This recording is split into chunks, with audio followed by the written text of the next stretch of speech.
Communication with someone who has dementia can be really tricky.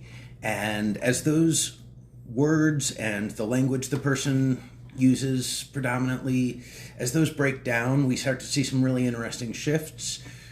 One thing that we do as language breaks down is we look at behaviors. We look at what they're doing and why they might be doing it. And that's where home and family caregivers really have a distinct advantage because they know the person so well and they know their history.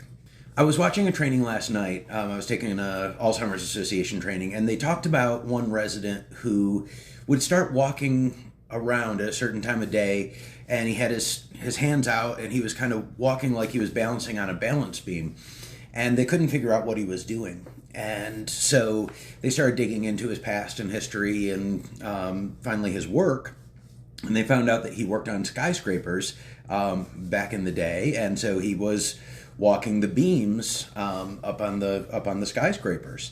And so the person who was caring came up to him and said, "Hey, Joe, are you at work?" And Joe said, "Yes."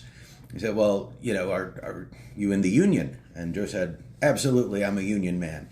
And then that caregiver said, "Well, the union says that you have to take a break every so often, so it's time for your break. Do you want to come have lunch instead?" He said, "Oh yeah, sure, it's break time." And so that's a spot where a home and family caregiver might be able to identify that immediately.